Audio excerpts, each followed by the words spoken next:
Hello beautiful people, welcome back to our channel. It is getting clearer to most Nigerians that the dynamics of the politics that is going to be played out in 2027 is not going to be business as usual. As Nigerians are getting woken over the situation, the elite also are not sleeping. They have decided to tighten up all their moves. Daily Farotim have decided to expose quite a lot. Don't forget that there's a dimension to the equation that just emerged, and that is the person of GEG, that's a Goodluck Jonathan. He said quite a lot. He talked about GEJ, he talked about Buhari, he talked about Nigerians, he talked about Tinubu, talked about PeterObi, he talked about everything.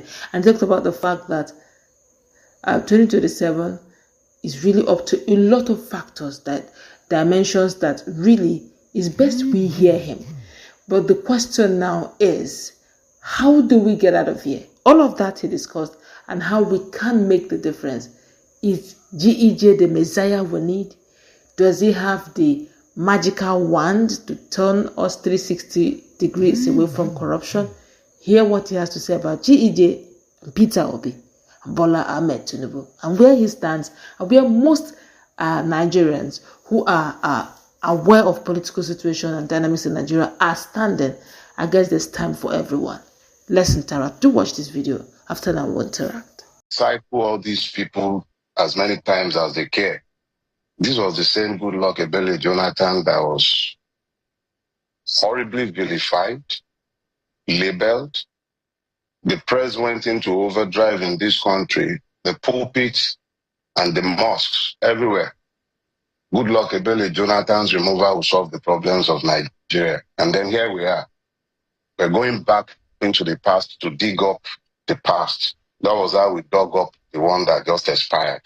I don't believe that our problems are going to be resolved because we change personnel. The problems we have in Nigeria goes beyond persons. If you removed Bola Ahmed Tinubu from office today, if you do not touch that evil system that produces the kind of people who have ruined this country and that has consistently assured that we've remained Lilliputians when we are giants.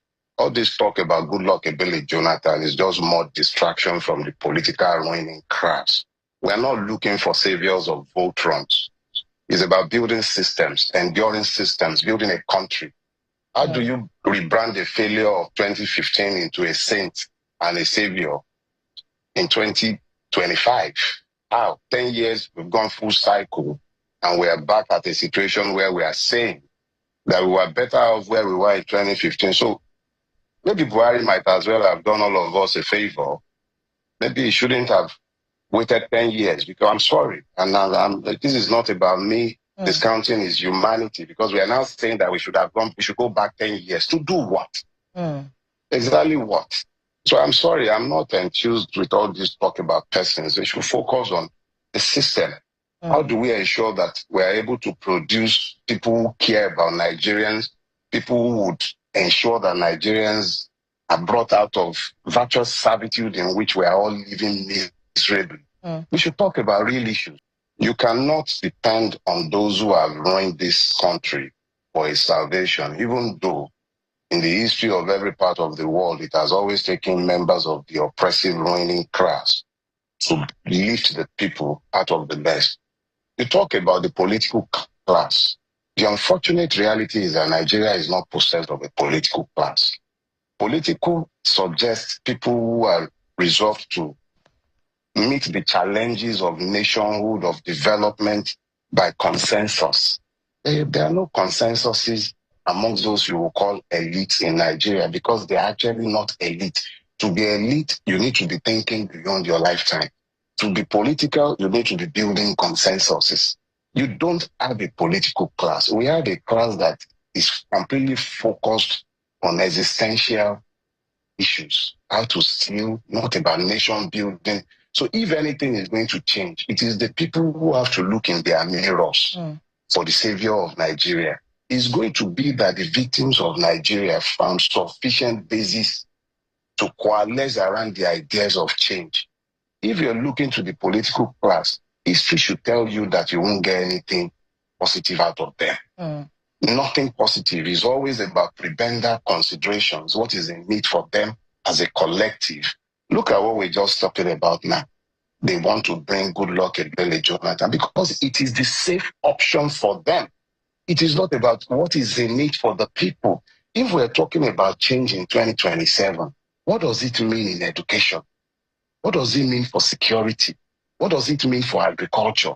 What does it mean in telecoms? What does it mean about the structure of the country? You have 37 states effectively if you take this judiciary position properly.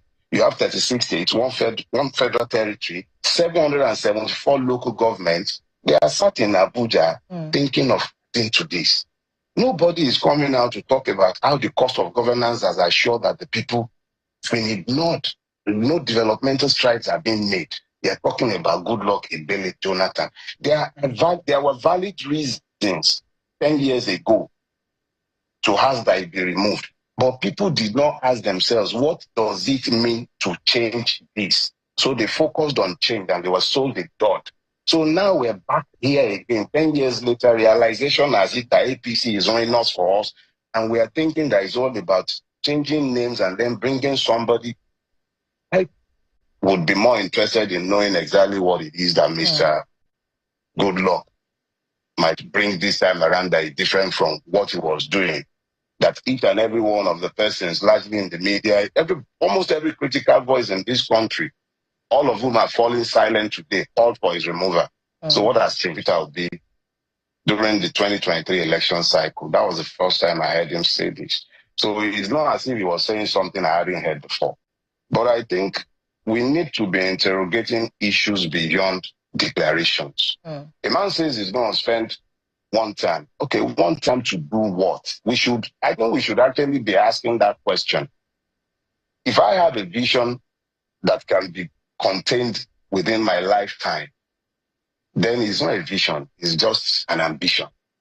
If it's a vision, I will need my children's children to complete that task. So if a man says, I'm going to take only one time and I'm leaving, I am more interested in asking the question, what are your plans? What would you do with the one time? If I ever run for the presidency of Nigeria, I don't require. But the question to be asked is, what does he intend to do with the one term? I think that's the question that we should be asking. I'm not focused on if the person is either the man is believable or is not believable. So I'm not focused on how long he has said he wishes to serve. I would be more interested in what do you intend to do with that time. That's what interests me, not the time. Obasanjo had 8 years. What did he do with it? Buhari had 8 years. What did he do with it? He ruined Nigeria. Tinubu has had 2 years. He's taking us back like 50 years. Yorubas have this proverb. They say, Tiya obati kari ki to bon. Until suffering is democratized, it is rarely ever rejected. The ruiners of Nigeria have done a fantastic job of feathering their own nest by plucking the feathers of the Nigerian victims. Without anesthesia of any sort, they just keep plucking the feathers and they've used it to feather their own nest. So if the Nigerian people are now universally groaning, for someone like me who is completely convinced that only a revolution will save Nigeria, I'm extremely happy.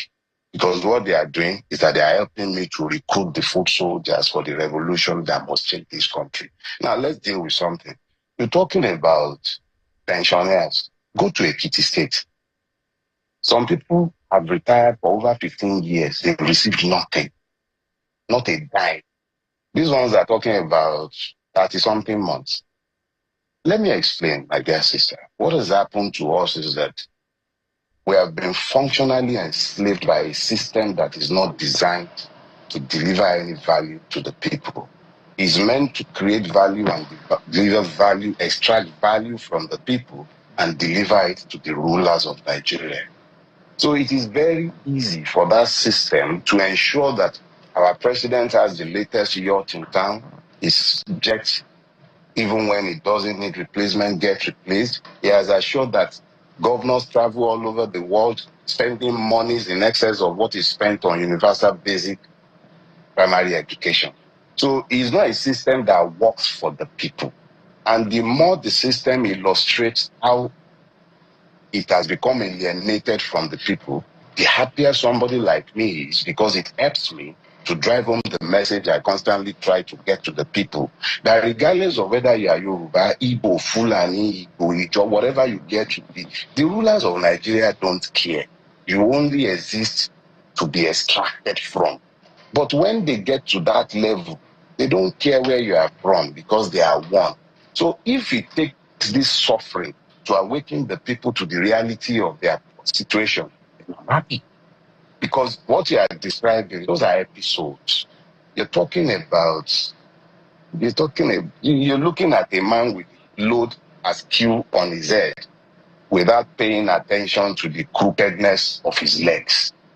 Those are merely episodes. It's all over the federation. Everybody is crying. It's just about who they give a mic and who is able to articulate his pain. Now, to come to the case of radii, the system is always going to find ways to punish those who would hear to say something different from what it wants to hear. What is radii do?